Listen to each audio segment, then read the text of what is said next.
할렐루야, 감사합니다. 먼저 기도하겠습니다. 살아계신 하나님, 존귀와 영광을 받으시기 합당하신 하나님이시기에 이 시간 하나님께 영광 올리는 거룩한 주일, 하나님 홀로 영광 받아 주시옵소서.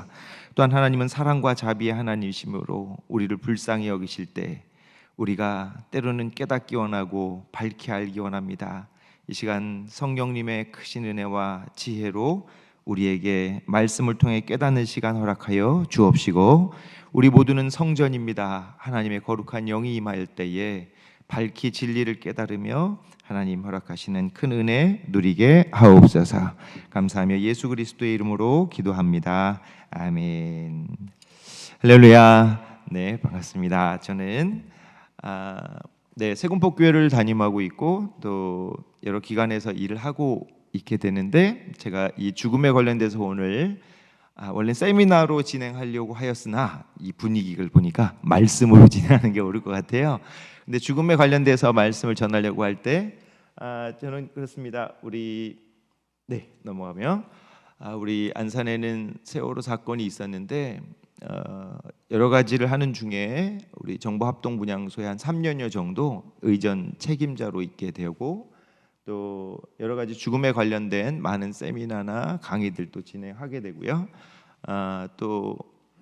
최근에는 이 화성시의 세모녀 사건이 있었거든요. 화성시 세모녀 사건 봉안식 총 담당자고 진행자기도 했습니다. 이런 말씀을 먼저 드린 이유는 죽음에 관련돼서 제가 관심 있게 되는 것의 핵심이 있는데, 우리나라에는 죽음에 관련된 생각, 속담 중에 이런 속담이 있어요. 혹시 아시나요? 개똥밭에 굴러도 어디가 낫다? 이승이 낫다. 죽는 소리 하면요, 복지관이 되든 초등학교가 되든 되게 싫어해요. 근데 곰곰이 공부하고 연구해 보니 이런 통계를 나타낼 수 있습니다. 우리나라에는 세계는 전혀 없는 우리나라만의 죽음에 관련된 이야기가 있어요. 첫 번째는요, 시신 없이 장례를 치르는 세계 유일한 나라입니다. 이게 무슨 뜻이냐? 여러분, 우리나라는 고인이 돌아가셨다고 하면 고인을 뵈러 장례식장에 가기는 가는데, 가서 고인을 뵐 수 있나요, 없나요? 한 번도 못 뵈요. 가족 아니면 또 입관하는 특별한 혜택된 시간 아니면 볼 수가 없습니다. 어떤 분이 이렇게 질문해요. 그러면 다른 나라는 다 본단 말입니까? 물론이죠. 가까운 일본에 가면 모든 관은 이렇게 뚜껑이 있어요. 큰 뚜껑 말고 작은 뚜껑이 있어요. 왜? 뵈러 가는 사람이 그 얼굴을 볼 수 있도록. 미국은요, 아예 열어놔요, 관을.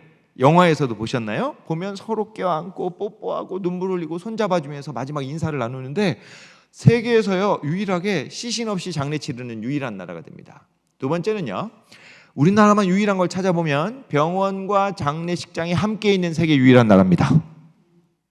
여러분, 어디를 가보셔도 병원과 장례식장이 함께 있는 나라는 없어요. 다만 병원에는 시신을 모시는 영안실이 있을 뿐이죠. 그런데 우리나라에는 큰 대법원의 판례가 하나, 엄청난 판례가 하나 있었어요. 병원과 장례식장 함께 있는 것은 위법이다.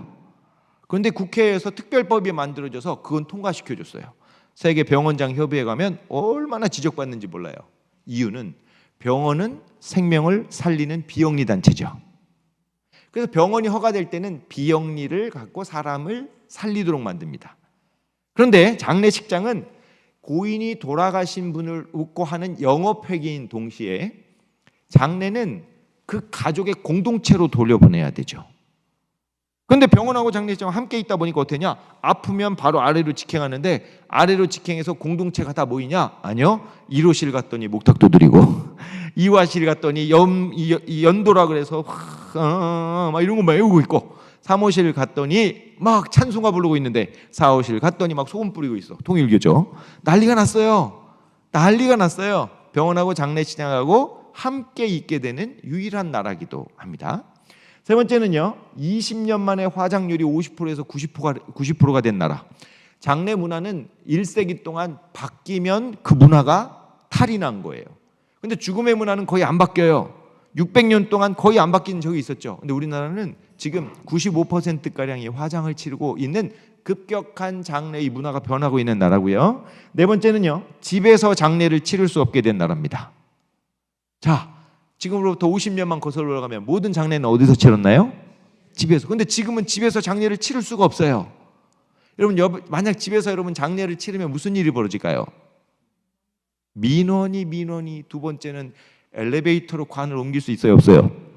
모든 집마다 장례를 치를 수 없게 되어 버렸네요. 그럼 장례를 집에서 치를 수 없다. 얼마 전 일본의 아베 총리가 사망했는데 집에서 장례를 치르더라고요. 집에서. 다 보셨다시피 그런 문화들 또 싹 지웠어요. 다음, 우리나라에는 교회에서 장례 예배를 드리지 않는 나라입니다. 또 이 얘기하니까 이건 당연한 거 아닌가요? 아니요. 교회에서 장례를 치르지 않는다는 뜻을 잘 돌려서 생각해 보면 전 세계 교회는 초대교회로부터 지금까지 교회가 그 교회 공동체 구성원의 죽음을 교회 밖으로 내보낸 적이 없습니다. 유럽에 가보신 분은 알겠지만 모든 무덤이 어디에 있어요? 교회에 있어요. 미국 교회처럼 땅이 넓은 데는 교회 울타리가 그 울타리 안에 성도들의 묘지가 있죠. 교회는요, 한 번도 교회 공동체 구성원을 교회 밖으로 내보낸 적이 없어요. 근데 우리나라는 교회에서 장례 치러요, 안 치러요? 안 치러요. 장례 예배 예식조차도 제대로 할 수가 없어요. 그러니까 많은 분들이 그러죠. 그럼 다른 종교는요? 여기서 제가 우리 성도님들끼리 하는 얘기예요. 불교는 절에 그분의 위패를 모시고 오는 걸로 운영됩니다. 아시겠죠? 캐톨릭은요, 교회 안에 성당 안에 연령회를 만들고 모든 죽음을 성당 안에서 책임집니다. 자, 뭔가 좀 이상하고 있죠? 제가 우리나라에만 있는 것만 말씀드리고 있는 겁니다. 다음, 매년 기일에 추도 예배를 드리는 유일한 나라. 이건 또 무슨 뜻이냐? 기일이 뭐죠? 돌아가신 날, 바로 그 전날, 돌아가시기 전까지 그날을 말하는데, 바로 그날이 되면 우리는 기일에 추도 예배 혹은 추모 예배를 드린다고 모입니다. 이건 다른 나라는 안 한단 말입니까? 물론 1년 돼서 기억할 수는 있으나 계속적인 추모 예배를 드리는 것은 엄밀히 말하면 우리 전통에서 기제사를 드리는, 기제사드리죠. 기제사를 드리는 것을 예배로 바꾼 형태일 뿐, 캐톨릭에서만 자기 성인 추도일, 자기 이름에 따른 성인 추도일을 드릴 뿐 추도 예배라는 말은 전 세계 기독교 역사에 존재하지 않습니다. 신기하네요. 다음이요. 유산의 기부가 없는 교회 문화를 가진 나라. 유산의 기부가 없어. 이게 무슨 뜻일까요? 전 세계 모든 교회는 교회가 교회로서 역할을 감당하고 재정적으로 형성해 나가는 데 있어서 우리가 지금 11조, 감사원금 이런 개념이 없습니다. 교회는 뭘로 유지가 됐냐면 유산으로 운영이 돼요. 근데 우리 한번 물어볼게요. 여러분, 내가 갖고 있는 유산은 돌아가시면 누구 줄 겁니까? 자식에게 준다고 그래요. 근데 자식에게 주는 것은 약간 생각해 보셔야 돼요. 나는 100% 자식에게 줄 것 같지만 40%는 국가가 떼갑니다. 맞습니까? 근데 전 세계 선진국 문화에는 3대 3대 1 법칙이 있어요. 3. 세금으로 낸다. 3. 자녀에게 준다. 3. 내가 뜻깊게 생각하는 가치가 있는 곳에 기부한다. 1. 내 장례 비용으로 쓴다. 그러니까 내가 일평생 살아서 남겨놓은 것은 물론 자식을 위한 종잣돈도 되지만 사회를 유지하는 세금도 되지만 내가 뜻깊게 생각하는 가치를 담는 곳을 위해서 기부합니다.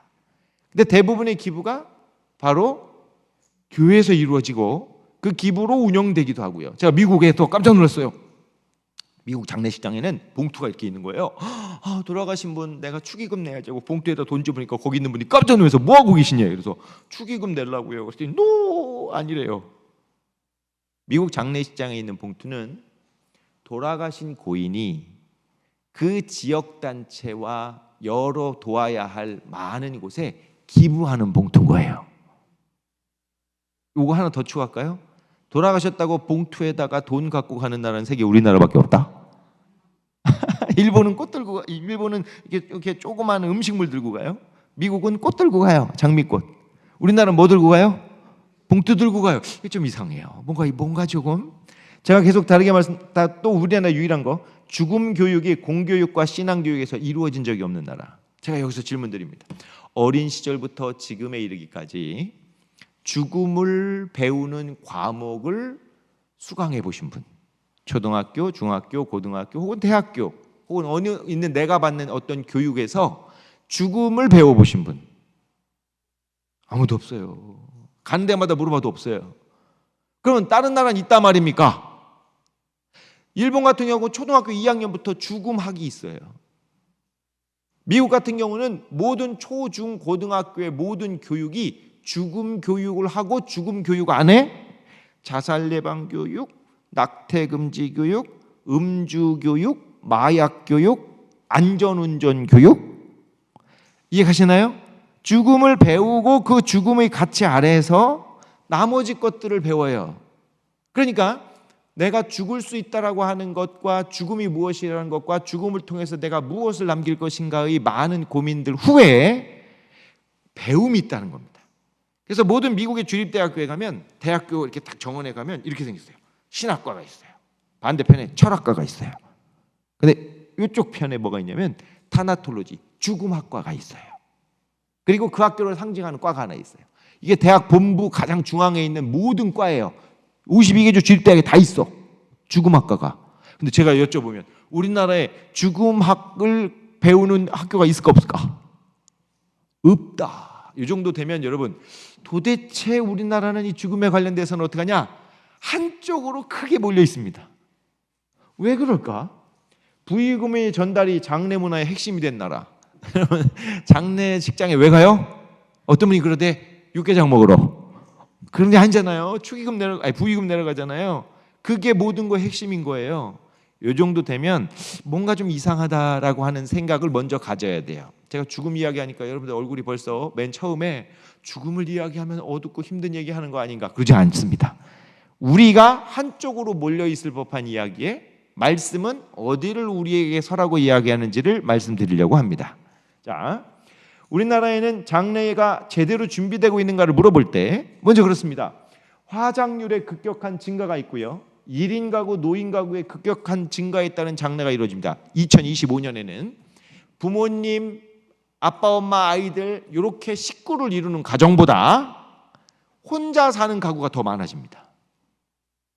혼자 사는 가구가.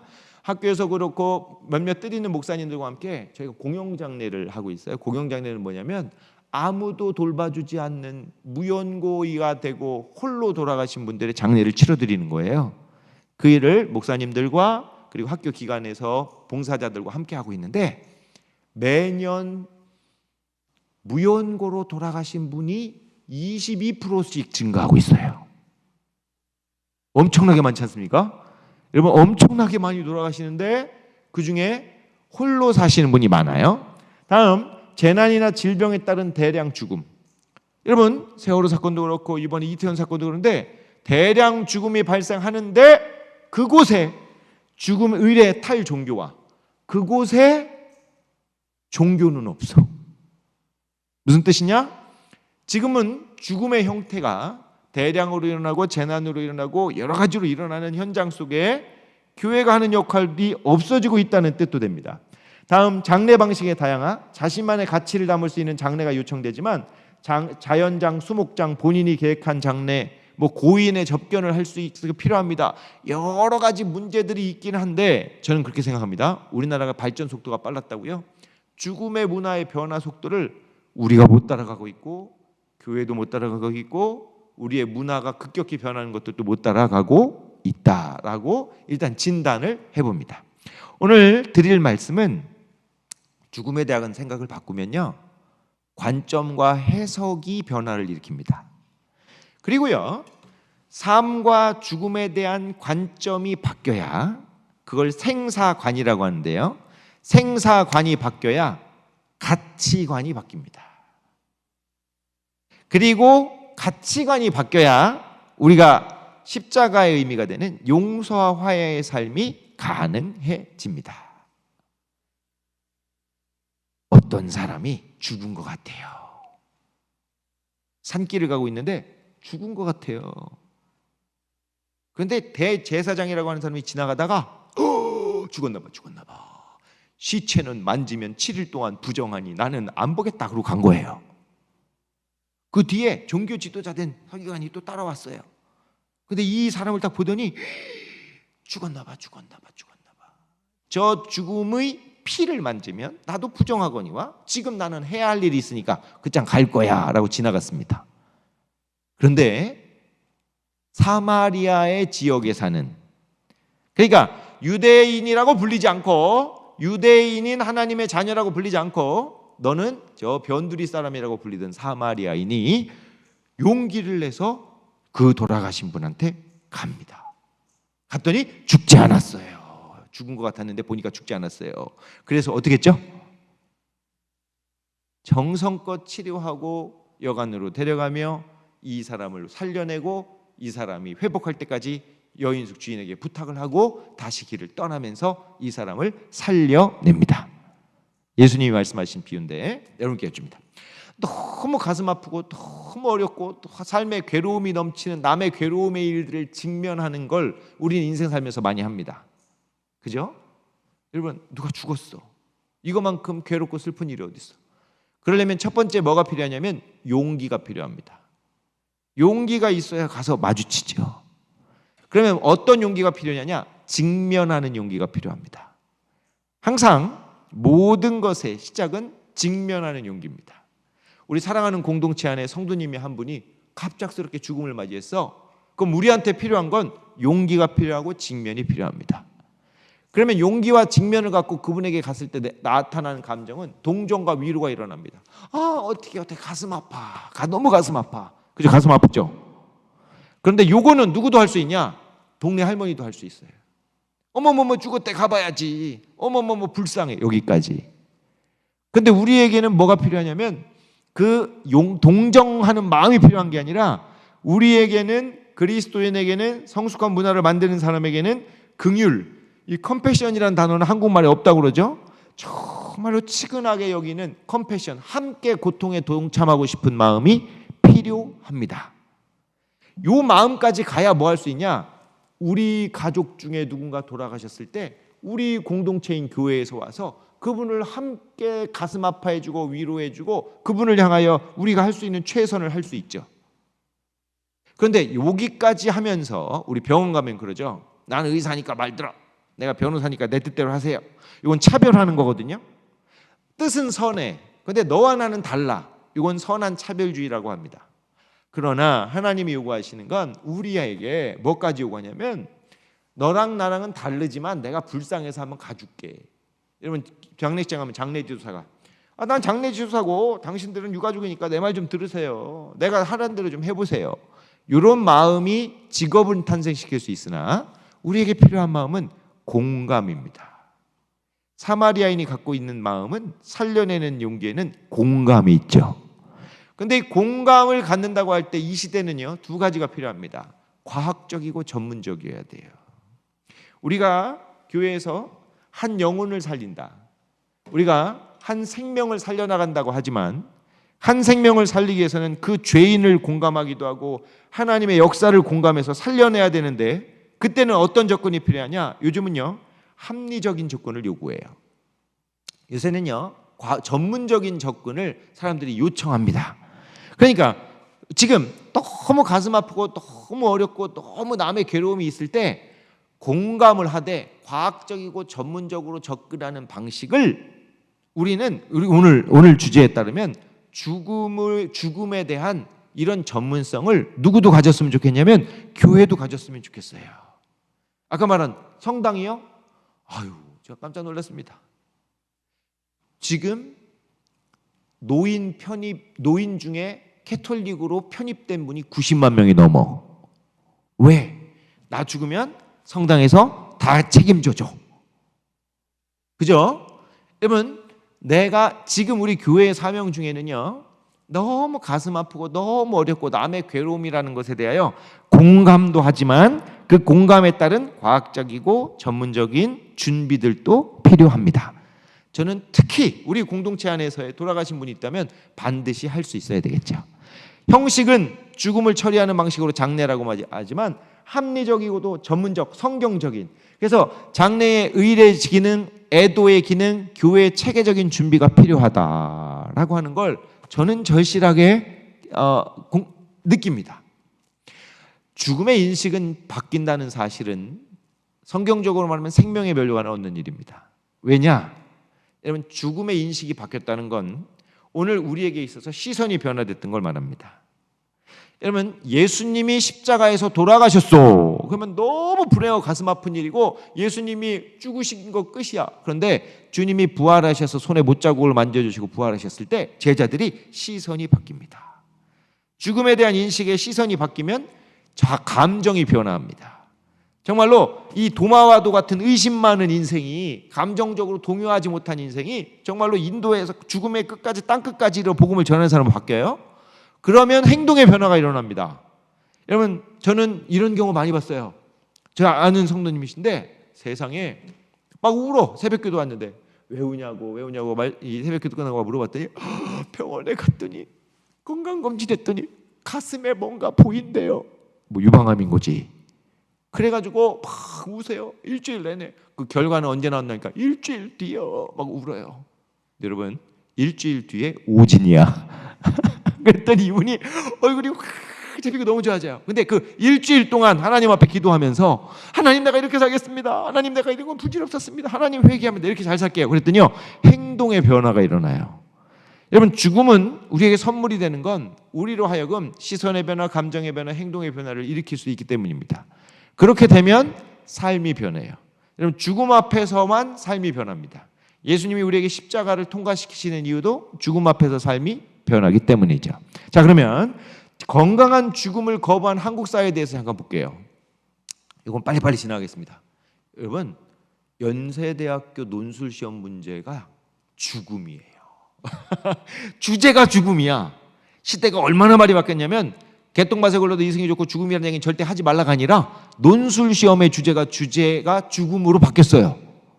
현재 우리나라는 다양한 죽음이 노출되고 인식의 선진국에 웰당이 열풍이 불고 상조산업이 번성하면서 죽음에 대한 관심은 되게 높아졌는데, 아까 말씀드렸죠. 죽음에 대해서 배운 적이 있다 없다? 죽음에 대한 인식에 대해서 고민해 본 적이 없다. 교회는 십자가 앞에서 늘 그걸 고민하지만 체계화시키지 못했다. TV 틀면요, 우리 대량 죽음의 시랜드 사건, 삼풍백화점, 청수대교, 여러분 대구 지하철 3사, 여러분 외국에서는 쓰나미가 나서 죽고 세상에 평화에 떼면서 물 틀었더니 어제까지 고기 구워 먹던 친구들이 죽게 되고요, 칼기 폭파돼서 죽고요, 세월호 때 빠져 죽게 되고요, 교통사고 나서 죽고요, 화재 나서 죽고요. 세상에 동아시아 대지진인데 2만 몇천 명이 한꺼번에, 2만 몇천 명이 한꺼번에. 우리는 늘 TV 틀면 TV의 기사의 15% 이상은 반드시 죽음의 얘기입니다. 맞죠? 뉴스 들으면 맨날 죽는 얘기에 대해서 죽음이 얼마나 많이 노출되는지 몰라요. 대통령도 죽고요, 이청준, 박경리 소설가도 죽고요, 돈 많아도 죽습니다. 잘 나가도 죽어요. 이뻐도 죽고요. 탤런트 이광기 아들 어려도 죽어요. 신종플루 걸려서 죽었죠. 세계의 대통령도, 세계에서 가장 아름다운 여인도 죽습니다. 웃겨도 죽습니다. 김수환 추기경이네요. 제가 요거 사진 왜 보여드리냐면, 원래 우리나라 방송법에는 돌아가신 시신은 방송에 내보내면 안 된다는 법이 있어요. 이게 구조에 나와요. 방송법 구조에 돌아가신 시신을 송출하면 안 돼. 근데 이 사진은 전국적으로 다 송출됐어. 왜 송출됐어? 안 된다는 법보다 더 높은 가치가 있다고 모든 방송에서 다 보여줬어. 신부 하시다가 추기경으로 돌아가신 분인데 방송법을 이겼어요. 방송법을 이기는 죽음에 대한 가치가 있다는 뜻이네요. 뭐지? 제가 죽음 얘기하니까 갑자기 떠오르는 얘기가 있어서 빨리 한번 얘기해 드릴게요. 켈리 맥거니걸 교수라고 스트레스 학을 연구하는 교수인데, 이 교수가 뭐라고 말하냐면, 스트레스가 건강에 미치는 영향을 조사하려고 미국인 3만 명을 막 추적해서 조사했더니만 무슨 결과가 나왔냐면, 스트레스가 많은 사람과 적은 사람을 딱 구분했대요. 그랬더니 스트레스 많은 사람이 스트레스 적은 사람보다 사망률이 43%가 더 높더래요. 맞죠? 그런데 그럼 스트레스가 많다고 말한 사람 중에 또 두 분류로 나눴어. 스트레스는 되게 많은데 그게 나를 건강을 해칠 때까지는 안 간다라고 하는 사람이랑, 스트레스는 되게 많은데 그것 때문에 난 죽을 것 같아요 라고 조사를 해봤더니 무슨 일이 벌어지냐, 스트레스가 많다, 내가 스트레스 때문에 건강이 해롭다라고 말하는 사람에게만 43%가 다 몰려있어. 근데 난 내 삶에 스트레스는 많지만 이것 때문에 내 건강에 해치지는 않는다라고 받아들이는 사람은 사망률이 제로가 나왔어요. 이 얘기를 가장 큰 스트레스인 죽음에다 적용 한번 시켜볼게요. 그래서 여러분, 스트레스가 해롭다는 믿음이요, 살인이나 에이즈보다 사망률이 더 높아요. 자, 스트레스에 대한 생각만으로 건강해질 수 있냐? 건강해질 수 있어요. 스트레스는 받지만 이것이 나를 죽일 것이다 라는 생각만 버려도 건강해진다는 뜻이에요. 그러면 스트레스의 가장 극인 죽음을 여기다 집어넣어 볼게요. 죽음을 집어넣으면 이런 이야기가 나옵니다. 그리고 나옵니다. 스트레스에 대한 죽음을 넘기면 이렇게, 스트레스를 없애려 하지 말고 스트레스에 대한 생각을 버려라를 죽음에다 넣어볼게요. 죽음을 피하려고만 하지 말고 죽음에 대한 생각을 바꿔야 합니다. 아까 연구했더니 스트레스는 받는데 이것 때문에 죽을 것 같아요 하는 사람의 심장의 혈관은 딱딱해지고 두꺼워져요. 그런데 스트레스는 되게 많은데 이 스트레스가 내 건강을 해치지 않을 것이라고 믿는 사람은 심장의 혈관이 크고 부들부들해져. 자, 여러분, 딱딱하고 좁은 사람이 죽어요? 크고 부들부들한 사람이 죽어요? 딱딱하고 좁은 사람이 죽죠. 죽음에 대한 생각은 스트레스가 가장 크긴데, 잘 들으세요. 죽음이라고 하는 것을 피하려고만 하지 말고 죽음에 대한 생각을 없애려고만 하지 말고 죽음에 대한 생각을 바꾸면 여러분이 죽는 이야기에 대해서 깊이 고민하면 성찰할수록 더 건강해지죠. 죽음에 대해서 스트레스 받는다고 여기는 순간 내 몸은 더 악해지는데, 오히려 불안해지는데, 아까 말한 것처럼 뉴스에 죽는 얘기가 나와요, 안 나와요? 나와요. 주변에 죽음에 대한 소식 들어요, 안 들어요? 들어요. 그럼 생각을 바꿔야지. 성경적으로 생각을 바꾸기 전에 이런 고민을 한번 해봅니다. 유엔에서 이런 기준을 발표했어요. 옛날엔 평균 연령이 100년 전만 해도 45세 이하였어요. 근데 지금은 몇 년 사세요? 80, 90 사시잖아요. 그래서 유엔에서 바꿨대. 지금부터 중년은 79세까지로 하자. 중년은 79세까지다. 맞잖아요. 79세까지 여러분 일합니까, 안 합니까? 해요. 그럼 여기 앉아 계신 분들 중에 노인은 없으신 걸로 보입니다. 그죠? 다 중년이야. 여러분 다 중년입니다. 여러분 인구 통계 볼게요. 1960년대 인구 통계 맨 왼쪽입니다. 근데 2000년 인구 통계 이렇게 생겼어요.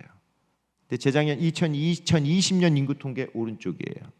앞으로 경로석은 저 위에 사진 보세요. 경로석이 어디 있어요? 지하철 탔어. 경로석이 어디 있어?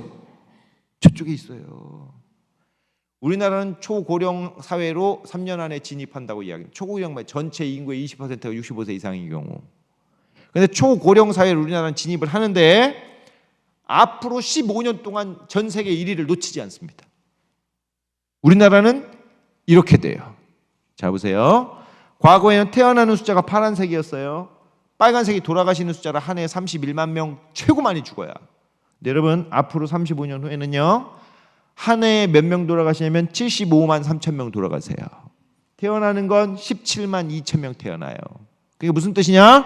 교회 안에 장례식을 지금보다 2배 이상 치른다. 아시겠죠? 지난 30년 동안 돌아가신 수보다 앞으로 30년간 돌아가시는 분의 숫자가 2배가 됩니다. 통계입니다. 앞으로 이런 일이 벌어져요. 그러면 죽음에 대한 생각을 버리지 말고 생각을 바꾸세요. 사람에겐 욕구가 있어요. 사람에겐 매슬로우에 따르면 사람에게는 생리적 욕구, 안전의 욕구, 사회적 욕구, 존경의 욕구, 그 다음에 자아실현의 욕구가 있어요. 요새는 욕구가 2개 더 있어요. 배터리 욕구와 와이파이 욕구가 있습니다. 요새는 배터리가 있어야 돼요. 와이파이가 있어야 돼. 그런데 사람은 잘 생각해 보세요. 우리가 욕구를 채우는 게 인생의 목적이신가요? 우리는 좀 더 상위 자아를 얻기 위해서 자아실현과 존경의 욕구를 채우면 행복합니까? 근데 그리스도인은 잘 들으십시오. 욕구를 채우는 걸 성경은 바벨탑이라 그래요. 내 자아에 내 감정, 내 이성, 내 행동, 내 문화를 위로만 쭉 쌓으면 욕망과 욕심으로 가득 세우면 성경은 이걸 보고 뭐라고 그러냐면 하나님과 같아지는 거라고 그러고 바벨탑을 쌓는 거라고 말합니다. 십자가는 뭐냐면요. 죽음이죠. 그런데 십자가가 우리에게 주어진 이유가 있어요. 십자가가 주어진 이유는 십자가 속에 뜻이 있어요. 의지. 하나님의 뜻. 그 하나님의 뜻은 사랑입니다. 그 하나님의 사랑은 우리를 향한 섬김과 희생으로 나타나요. 그 십자가를 통과한 하나님의 뜻과 사랑과 섬김과 희생과 봉사가 권위를 만들어요. 그 권위가 진짜 제자로서의 리더십을 갖고 십자가 이후의 삶을 삽니다. 그럼 두 그림 합해 볼게요. 우리는 욕구를 위해서 사는 삶을 그만두고 내가 그리스도와 함께 십자가에 못 박고 내 안에 그리스도께서 사시기 때문에 나를 위하여 죽으신 하나님의 뜻을 위해서 살겠다고 말하는 순간부터 뭐가 만들어지냐면 내 잔이 만들어지요. 다윗이 내 잔이 넘치나 할 때 내 잔은 하나님 앞에서 영생을 살 수 있는 그릇을 말해요. 영생을 사는 그릇은 십자가 이후에 만들어집니다. 그러면 사람들은 모두 욕망과 욕심을 해서 채우고 살 때 바벨탑처럼 무너진다 그랬죠. 그래서 제가 작대기 3개를 하나 갖고 와봤습니다. 지휘봉 뺏어왔습니다. 네. 여러분, 위로 세우면 무너지는 거예요. 아무리 잘 세워도 어떤 사람은 지식이 높을 수 있고 어떤 사람은 감정이 풍부할 수 있고 어떤 사람은 의지가 강할 수 있을지언정 여기에 채워지는 물은 자기 약한 만큼밖에 안 채워질 뿐 아니라 쌓으면서 높이 쌓을수록 무너지는 겁니다. 그런데 십자가가 우리에게 주어진 이유는 죄로 인해서 죽을 수밖에 없다는 걸 깨닫고 그 죄를 짊어지시는 하나님의 죽음, 그리스도의 죽음을 우리에게 주시면 무슨 일이 벌어지느냐? 그 죽음을 통과해야만, 제가 죽는 분을 수없이 봤거든요. 죽는 분을 통과해야만 뭐가 이루어지냐면 내 이성은 새로운 가치로, 내 감성은 치유된 감정으로, 내 행동은 이타적인 사람으로, 내 문화는 건강한 공동체로 만들어집니다. 이걸 다른 말로 하면 십자가 경험이 있어야 사람이 무너지지 않아요. 그리고 그 위에 잔이 만들어져요. 십자가 경험이 있어야 그릇이 생겨요. 이 그릇 위에가 하나님의 은혜를 담는 그릇이에요. 그럼 십자가 경험이 있는 사람만 십자가 안에서 죽어야 예수 안에 살고 그 다음 사는 모양의 세상을 살리는 그릇이 형성됩니다. 더 중요한 건 십자가 앞에 빨리 죽어야 돼요? 아니면 늦게 죽어야 돼? 여러분, 인생 살 때 마지막 살다가 이제는 예수님 좀 믿어볼라요 하고 99살에 하나님 믿어봐야 내게 생기는 그릇이 요거밖에 안 생기는 거예요. 그런데 주님은 우리를 붙드셨어요.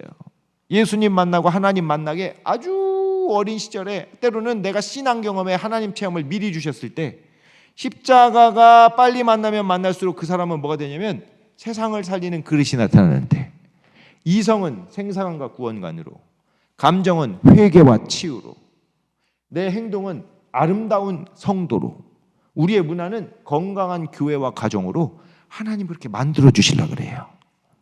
십자가 경험이 있는 사람만 이게 가능해요.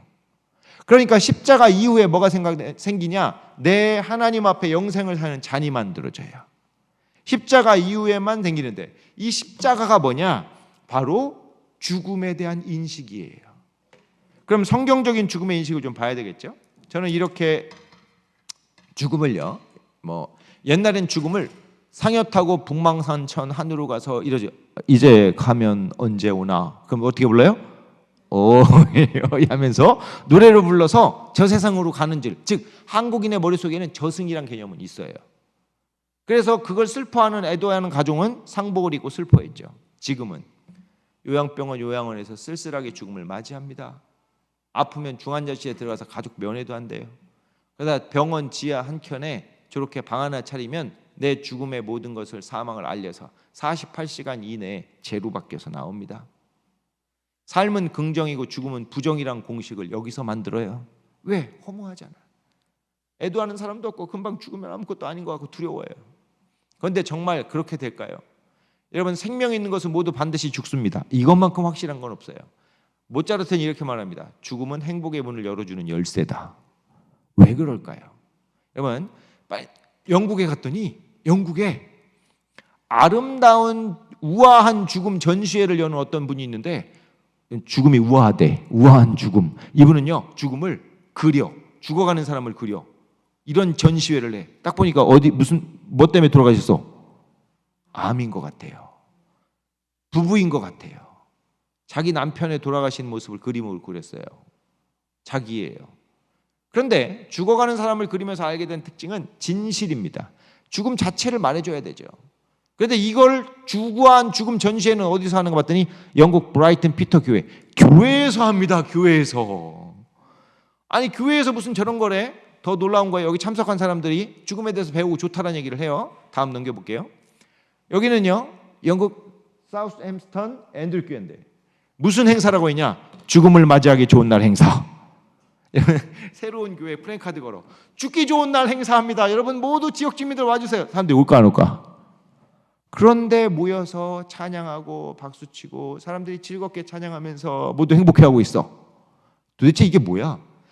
죽음과 삶을 위한 축제, 요양병원에서 해요. 호스피스. 여러분 부모님이나 혹은 가족 중에 연로하신 분이 있어서 호스피스 병동 갔는데 가면 분위기가 어때요? 힘들고 침울하죠. 근데 분위기가 안 그래. 여러분 죽기 전에 하고 싶은 말 쓰기, 아이들 모아서 같이 뭐 만들고 축제하고 기쁘고 재밌다고 이야기해요. 제가 이걸 왜 말씀드리느냐? 물론 호스피스에서 어린아이들과 부모님과 이야기하고 어르신들과 이야기해요. 죽음에 대해서는 진실하게 그리고 말해야 된대요. 또 하나 충격적인 거. 여기가 안산 상록구인가요? 반월구? 상록구 맞나요? 상록구에서 제일 번화한 곳이 상록구 역전도 되고 여기 새로운 교회 앞으로 된다고 믿어요. 새로운 교회 앞에 카페를 하나 열게요. 카페 이름은 데스카페. 상록구 앞에 카페 열었어. 데스카페. 사람들이 와 안 와? 안 올 것 같죠? 이 데스카페 사장님이거든요. 근데 데스카페가 영국에서 되게 잘 돼요. 왜? 테이블 10개 만들어 놓고 첫 번째 테이블 처음 오신 분, 두 번째 테이블 가족 중에 죽음을 맞이하는 분, 세 번째 테이블 정말 노후 요양계획 세우고 싶은 분, 네 번째 테이블 장기 기증하고 싶은 분, 다섯 번째 테이블 누구 내 죽음에 대해서 두려운 분, 여섯 번째 테이블 사후 세계에 대하여 궁금한 분, 일곱 번째 테이블 이런 식으로 테이블이 10개가 있어. 그런데 그 처음 오는 사람이 자기 궁금한 자리에 앉아. 그럼 전혀 얼굴은 처음 보는 사람인데 그 주제를 가지고 차 마시면서 드론드론 얘기해. 이게 데스카페인데 아주 잘 돼요.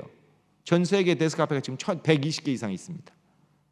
도시 한복판에 무덤이 있어요. 여러분 우리나라에서 상상할 수 있어요, 없어요? 이게 인간의 본질 아닙니까? 죽는 거잖아요. 영국엔 세 번째 주간이 다잉 메러 주간이에요. 우리는 어버이 주간, 어린이 주간 하지만 영국에는 죽음 알림 주간이 있습니다.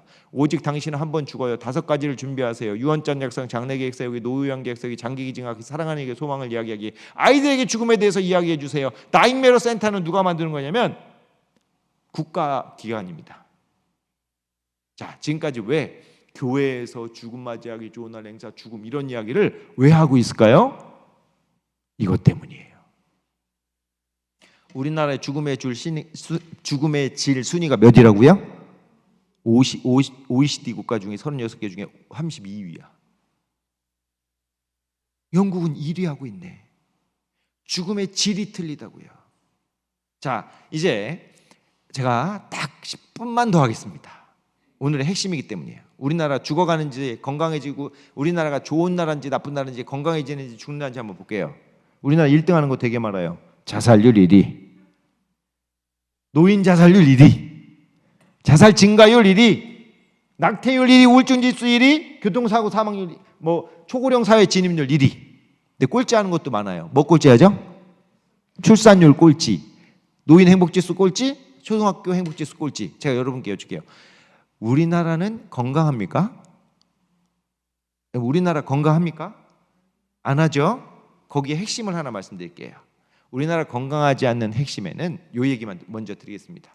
이 얘기만요. 우리나라 건강하지 않는 핵심에 대해서 하나 말씀드릴게요. 우리나라는 외신에서 그래요. 대한민국의 종교는 천주교, 기독교, 불교가 아니다. 천주교, 기독교, 불교를 망라하는 하나의 새로운 종교가 있다. 그 종교 이름은 잘됨교. 왜? 지금 수능이죠. 수능 보기 전날 성당 갔더니 성당에서 특별 미사를 열어요. 절에 갔더니 108배하면서 특별하게 교회 가서도 특별 새벽 기도를 통해서 자식들 잘 되라고 기도하고 있어요. 공통된 현상은 잘 되는 건데 너무 잘 되는 걸 좋아하는데 그래서 이렇게 묻습니다. 너 공부해! 엄마가 자식이 그럽니다. 내가 왜 공부해야 되는데? 엄마는 한결같이 100% 이렇게 되면 너 잘 되라고. 그죠? 그 잘됨 교의 핵심에 한 가지 말씀드릴 게 있어요. 우리나라는 죽음이 2개예요. 오늘 이거를 제가 전하려고 그래요. 그리스도의 복음이 증거되는 곳에 죽음은 하나예요. 근데 복음이 없으면 죽음이 2개예요. 어떻게 2개냐? 잘된 죽음과 못된 죽음으로 나눕니다. 이게 무슨 뜻이냐면 대부분 사람들의 무의식에는 이게 있어요. 영혼은 4대 조상까지 있어 제사를 자진해 복 받는 거 아니야. 내가 잘돼야 제사밥도 얻어먹어. 잘못되면 구천을 떠는 귀신이야. 이러면서 죽음에 관련돼서 우리는 두 가지 죽음이 있어요. 잘된 죽음, 잘되면 조상신. 못된 죽음, 못되면 귀신. 왜 드라마 영화 보세요. 신과 함께. 여러분 도깨비 이런 영화의 핵심이 뭐예요? 잘되면 뭐가 돼? 조상신. 못되면 귀신 되는 구도 안에 빠지는데 이 이유가 있습니다. 잘 들으십시오. 우리나라의 모든 사람은 뭘로 이루어졌다고 생각하냐면 혼과 백으로 이루어졌대. 혼은 양이요, 백은 음인데 혼은 향 피면 장례식장 가서 향 피면 하늘로 연기가 날아가는 게 혼이고 재로 남는 게 백으로 이해하시면 돼요. 그런데 이 혼백 중에서 혼은 조상신으로 바뀌고 백은 귀가 되는데 귀신이 되는 건데 혼백인데 그 혼백을 위해서 가장 중요한 건 혼백은 몇 년 동안 지속되느냐? 길어야 120년 지속된대. 그런데 여기에서 큰 문제가 하나 있습니다. 조건이 있어. 조선시대 경국대전 잘 들으세요. 5급 공무원 이상은 혼이 60년 살아. 죽으면 9급에서 5급 공무원 사이는 혼이 40년 살아.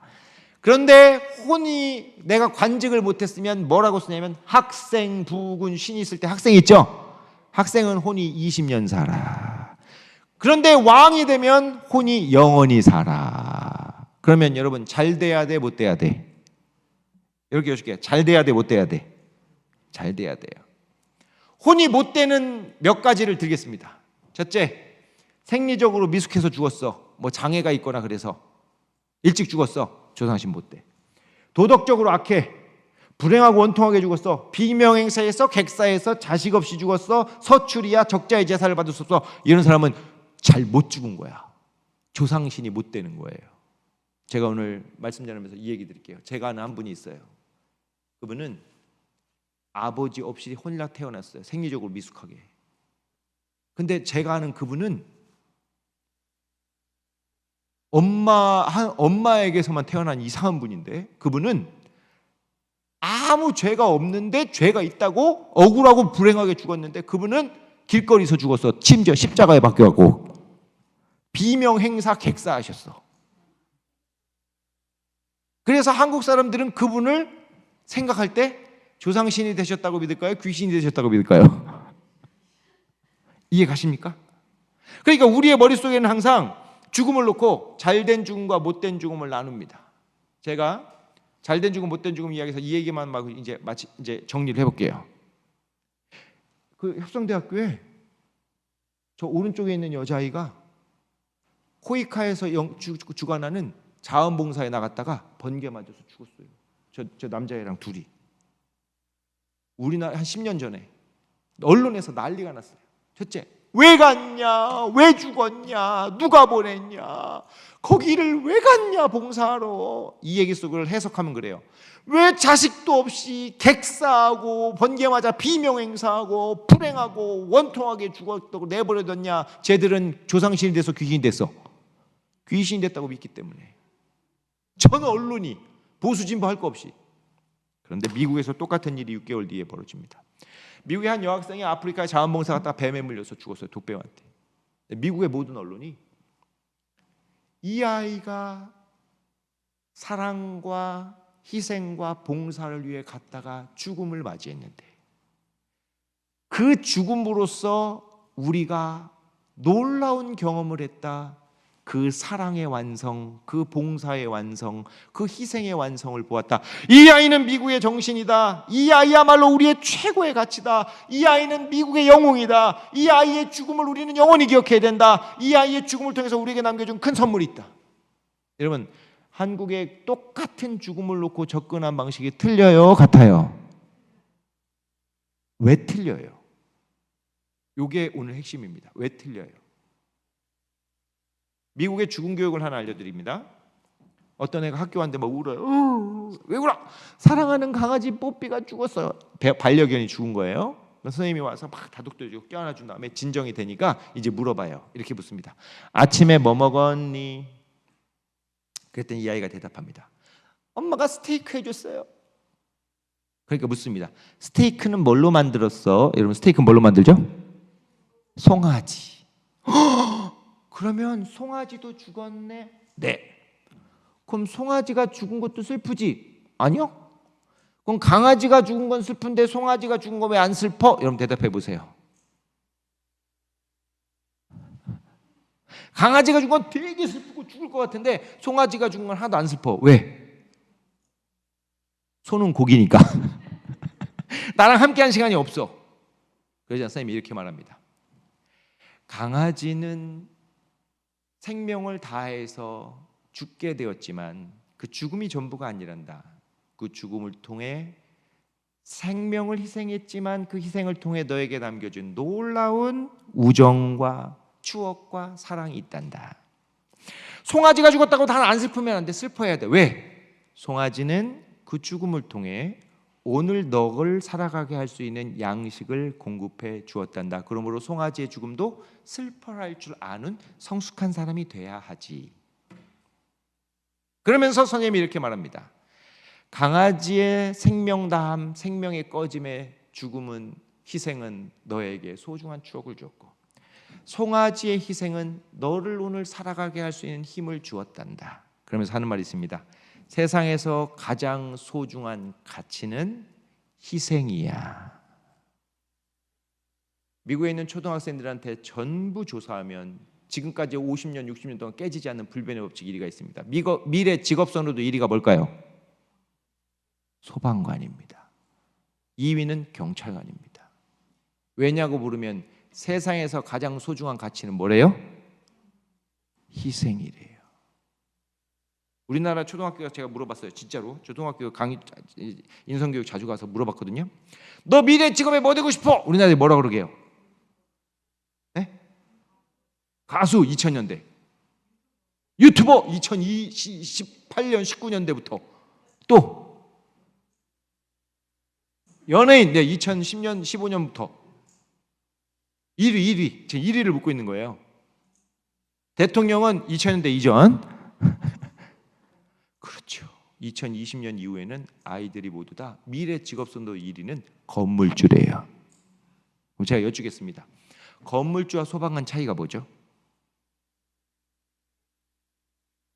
가장 소중한 가치가 우리나라 아이들은 희생 없이 누린다는 거예요. 그런데 미국 아이들 같은 경우에 가장 소중한 가치는 희생이에요. 그럼 뭐가 달라집니까? 미래 사회가 달라집니다. 그건 뭐에서 차이가 납니까? 죽음에 대한 교육에서 차이가 납니다. 자, 이제 말씀 정리할게요. 자, 우리 그리스도의 신앙은 하나님께서 우리를 지으신 목적이 나를 찬송하게 하기 위해서 지신 거래요.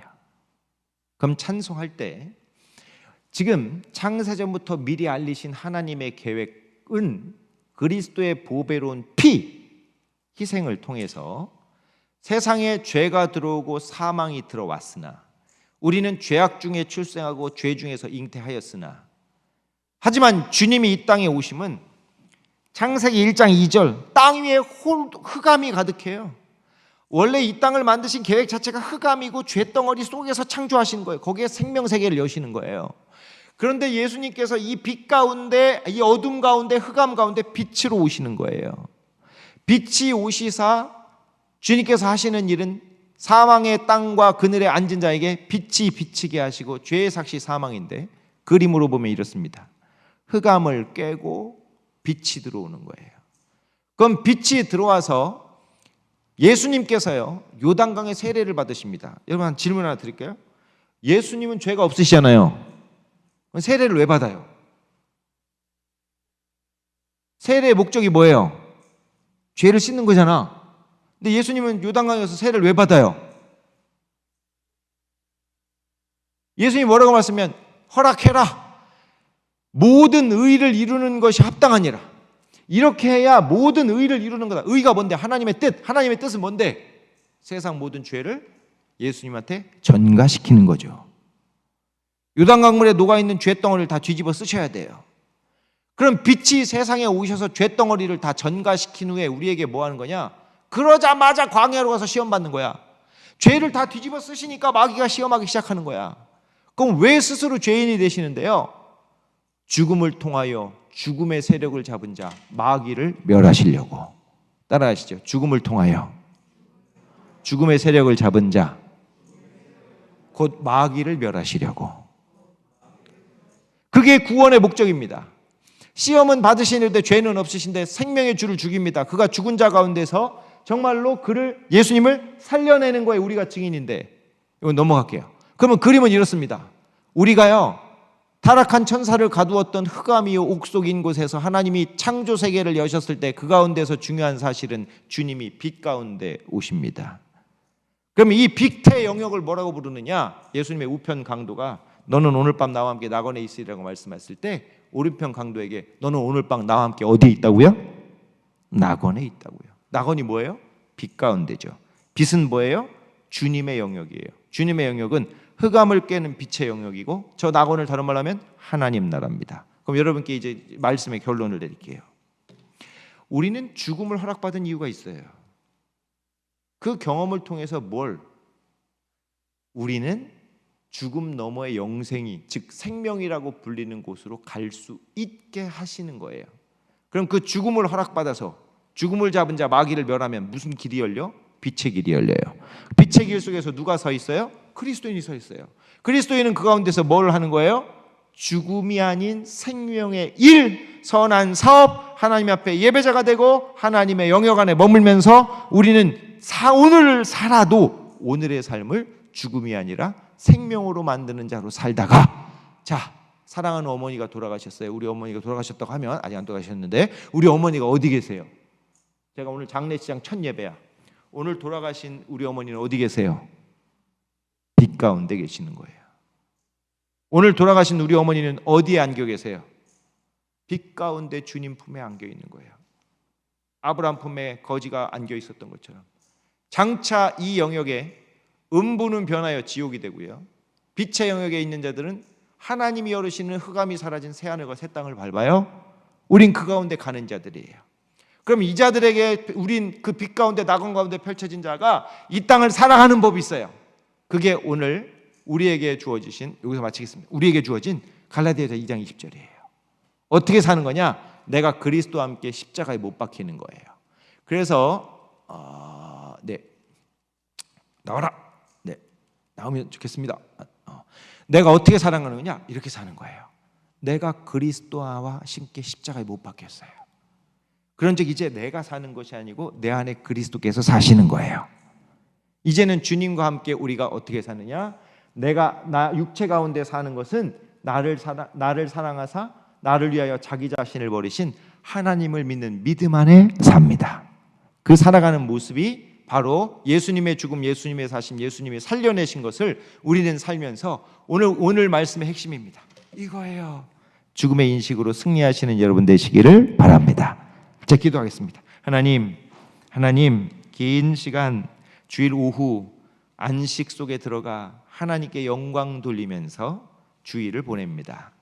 오늘 하나님이 우리에게 주신 생명의 말씀은 바로 내가 그리스도와 함께 십자가에 못 박혔음을 인정하는 인생이 장차 그리스도와 함께 살고, 그리고 육체 가운데 살지만 하나님의 아들을 믿는 믿음 안에서 그 빛의 영역, 그 승리의 영역을 살라고 명령하십니다.